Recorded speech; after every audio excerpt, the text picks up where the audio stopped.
જય સચ્ચિદાનંદ, જય સચ્ચિદાનંદ. આપણે જે હમણાં સૂક્ષ્મતમ દોષ, સૂક્ષ્મતમ અથડામણ અને એના પર આપણે પ્રયોગ રાખ્યો છે, તો એમાં મુખ્યત્વે કામ શું કરે છે?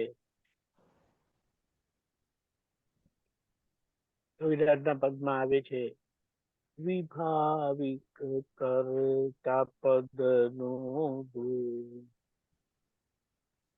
હૃદયથી કાઢજો દાદા. વિભાવિક કરતા પદનું ભૂત હૃદયથી કાઢજો દાદા કરીને કહીએ છે. હવે ખરેખર વિભાવ રહ્યો નથી, કરતા પદનું ભૂત બી રહ્યું નથી, પણ આજે ડિસ્ચાર્જ ભાગમાં ભરાયેલો અહંકાર, આગળનો ભરાયેલો અહંકાર, કરતા પદનો અહંકાર આજે જ્યારે એ કામ કરે છે ત્યારે એ કોઈ ક્રિયા કરાવે છે. જેટલી ક્રિયા આ પૂતગલની દેખાય છે ને તે ભરેલા અહંકારની જ છે. એ નહીં હોય તો એ ક્રિયા નહીં થાય. આપણે લાખ કોઈને કરે, તમે આમ નથી કરતા, તમે તેમ નથી કરતા, કે તમે આમ કેમ કરો છો ને તમે તેમ કેમ કરો છો. હવે જેવો ભરાયેલો અહંકાર હોય તેવી એમની ક્રિયા સ્વાભાવિક થાય, અને નહીં કરેલો હોય તો નહીં થાય. હવે આ જે ભાગ જે છે ભરાયેલો અહંકાર, એ કર્મ એને જ કહે છે કે કરતા પદે વિટાયેલો ભાગ એ કરાવે. હવે ત્યાં આપણે જાગૃત રહીને આ કરાવે તો એનાથી શું થાય? તો આપણે ભોગવટો જે આવે છે ને તે ભોગવટાના એના લીધે ભોગતા થાય છે. આપણે ભોગતા પદ ઉભું થતું નથી, પણ આ કરતા ભાવે વિટાયેલું ભોગતા ભાવે ખાલી થાય એટલે મને મને કરાવે, મારાપણું કરાવે. એટલે ત્રીજી આજ્ઞાની સામે આ ભાગ નીકળી જશે, અને ખાસ કરીને જે નિમિત્ત કરતા લાગે છે કે દોષિત લાગે છે, તે નિમિત્ત પ્રત્યેનો દોષિત ભાવ આખો નીકળી જશે, અને ત્યારે આપણે સંપૂર્ણ નિર્દોષ જોઈ શકીશું.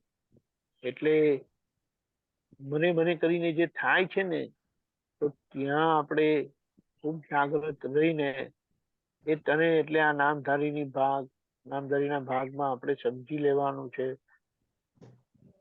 સૂતા ઉઠ્યા, બ્રશ કર્યું, નાસ્તો કર્યો, બાથરૂમ ગયા, નાયા, આરામ કર્યો, આ આખા દિવસનો જે આખી બધી પ્રક્રિયા થાય છે તેને આપણે ઉપયોગપૂર્વક જોઈને એને આ ક્રિયા નામધારીની છે. નામધારી ઉઠ્યા, દીપકાનંદ ઉઠ્યા, એ દીપકાનંદ બ્રશ કર્યું, દીપકાનંદ બાથરૂમ ગયા, દીપકાનંદ પાણી પીધું, દીપકાનંદ વ્યાયામ કર્યો, દીપકાનંદ ચાલવા ગયા, દીપકાનંદ નાસ્તો કરવા ગયા, નાસ્તો કર્યો. આ જેટલી ક્રિયા છે ને તેને એક વખત બેસીને આખા દિવસની પ્રક્રિયાને, જે મેં આમ કર્યું, મેં આમ કર્યું, પછી મેં આમ કર્યું કરીને સ્વાભાવિક થાય છે. કારણ કે એ ભોગતા ભાવનું રિઝલ્ટ છે, એટલે ભોગતા ભાવનું પરિણામ રૂપે કરતા ભાવનું રિઝલ્ટ છે. એટલે ત્યાં એ રહેવાનું, પણ એને આપણે આવી રીતે જોઈ લઈએ બધી ક્રિયાઓને. એને એમ કહેવાય કે જોયેલું દેખાય. જોયેલું એટલે સમજ્યા વગર જોવાય નહીં.